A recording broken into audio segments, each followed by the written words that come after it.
U.S. Armed Forces, 2 million of which General Edmonds tells me are still living.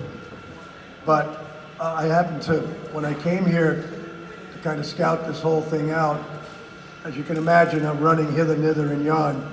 But I happened to get here an hour early for a meeting, which is very uncharacteristic. But while I was here, I started looking through some of the exhibits, and one in particular piqued my interest. We're not going to have time to look at a lot of them, but it brought back the memories of Manny Armijo, who we honored in New Mexico, who at the time was the longest surviving member of the Bataan Death March.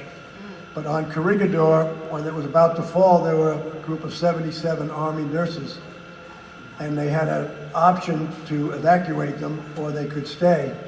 And I remember Manny mentioning, because I saw him several times after we honored him before he passed away, that they stayed to take care of the men, and of course they withstood all of the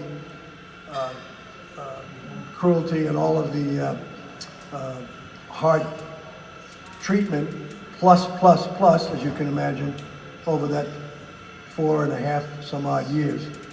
The amazing thing is 72 were captured, and 4.5 years later, 72 walked out, which is incredible.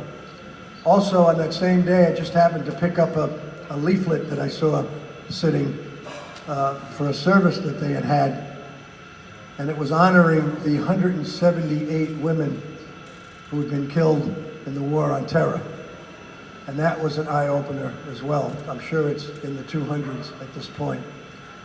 So it's quite obvious that our women, as in most parts of our lives, are our backbone. I'd like to ask General Edmonds, a 32-year Army veteran, to say a few words to us. And before I do, General, I'd like to present you with one of our souvenir 50th reunion 508 Engineers mugs, and it will withstand a drop of 6 feet, but we don't recommend you do it. General Edmonds.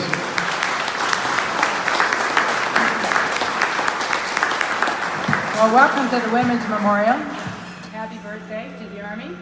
Happy Flag Day and happy anniversary, I guess, to you all, huh? This is your actually 50th, right? So my role here today is to welcome you. I'm the board chair of the Women in Military Service for America Memorial Foundation. As was already said, I served 32 years in the Army, a logistician by trade. The Women's Memorial was dedicated in 1997, so we've been in existence now for a little over 20 years.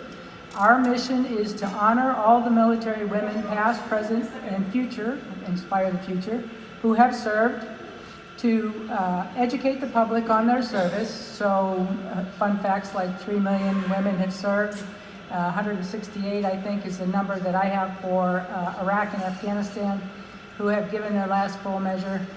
2 million living women veterans around the United States, fastest growing population in the veterans population, because more women are serving now than have ever served before. It used to be in the 1950s, only 2% of the services were allowed to be women. Now we have 17% of the services are women.